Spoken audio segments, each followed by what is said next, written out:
اعوذ باللہ من الشیطان الرجیم بسم اللہ الرحمن الرحیم۔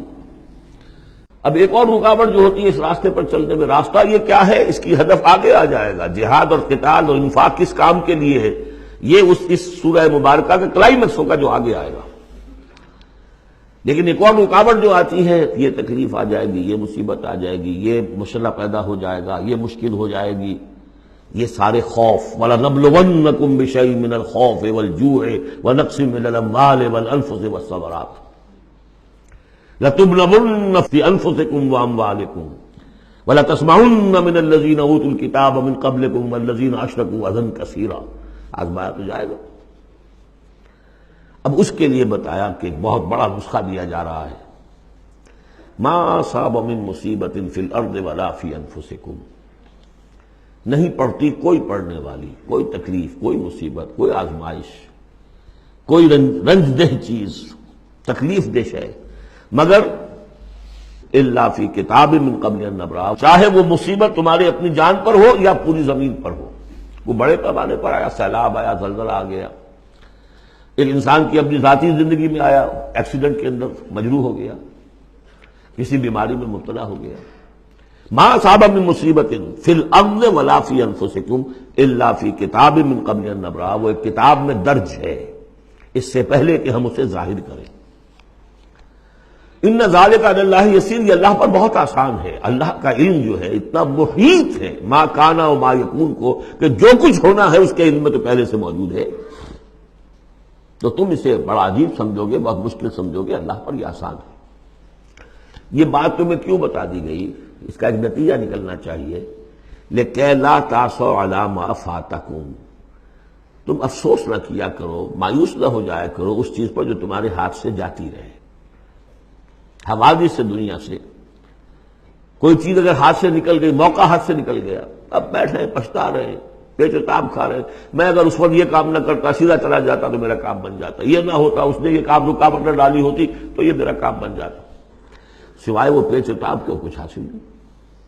اور جسے یقین ہے کہ یہ ہونا ہی نہیں تھا، میرے لیے اللہ تعالیٰ کی طرف سے یہ شے طے نہیں تھی، بس بات ختم ہو گئی۔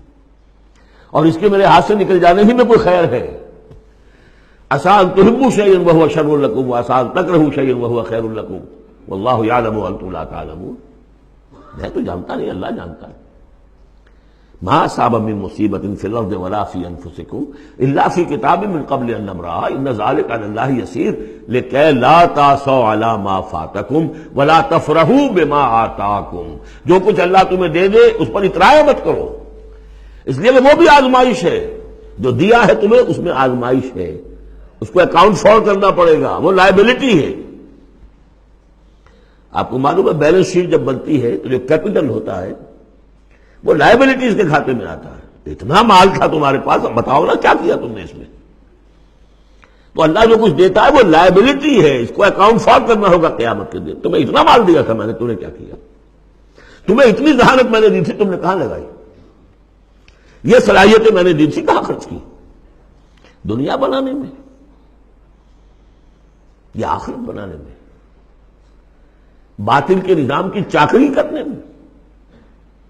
IMF کی سروس ہو رہی ہے، اتنے بلین روپے تنخواہ مل رہی ہے، ٹھیک ہے، چاکری کس کی ہو رہی ہے؟ کس کے نظام کو چلا رہے ہو؟ کس کی رتھ میں گھوڑے بن کر جتے ہوئے ہو؟ غور کرنے کی بات ہے۔ بڑا ہمیں فخر ہوتا ہے، فلاں شخص ورلڈ بینک کے اتنے عہدے پر پہنچ گیا، ہمارا عزیز اور ہمارا۔ کس کی چاکری ہو رہی ہے؟ لیفٹیننٹ بن گیا انگریز کی فوج میں، انگریز کی فوج میں۔ لِكَيْ لَا تَأْسَوْا عَلَىٰ مَا فَاتَكُمْ وَلَا تَفْرَحُوا بِمَا آتَاكُمْ، جو کچھ تمہارے ہاتھ سے جاتا رہے، نکل جائے، اس پر افسوس نہ کیا کرو، اور جو کچھ اللہ تمہیں دے دے اس پر اترایا نہ کرو، سوچا کرو۔ بلکہ امام احمد ابن حنبل رحمۃ اللہ علیہ کا معاملہ تو یہ ہوا تھا کہ جب وہ خلق قرآن کا مسئلہ چل رہا تھا تو جس زمانے میں کہ ان پر عتاب ہو رہا تھا حکومت کی طرف سے، جیل میں تھے، مارا جاتا تھا کہ کہو کہ قرآن مخلوق ہے، اور وہ کہنے کو تیار نہیں تھے۔ کہتے ہیں ایسی ایسی ماریں پڑی ہیں کہ ہاتھی کو بھی وہ مار پڑے تو وہ بلبلا اٹھے۔ کبھی آنکھوں میں آنسو نہیں آئے، اس کے بعد حکومت بدل گئی، اب جو نیا خلیفہ ہے اس کی رائے کچھ اور ہے، وہ اب خلق قرآن کا مسئلہ دفن ہو چکا۔ اب جو خلیفہ ہے اس کا ایلچی آیا ہے اشرفیوں کی کچھ تھیلیاں لے کر کے، یہ بادشاہ نے، خلیفہ نے آپ کے لیے بھیجی ہے۔ اب رو پڑے امام احمد بن حنبل، اے اللہ میں اس آزمائش کے قابل نہیں ہوں۔ یہ آزمائش بڑی سخت ہے۔ خطاب دے دے کر انگریزوں نے جو غداریاں کروائیں، پھر خطاب ملتے تھے نا، انگریزی مجسٹریٹ بنتے تھے، لیکن کرتے کیا تھے وہ؟ اس قوم کے اندر انگریز کی اس حکومت کو چلانے اور اس کے پاؤں مضبوط کرنے اور جمانے کی جدوجہد۔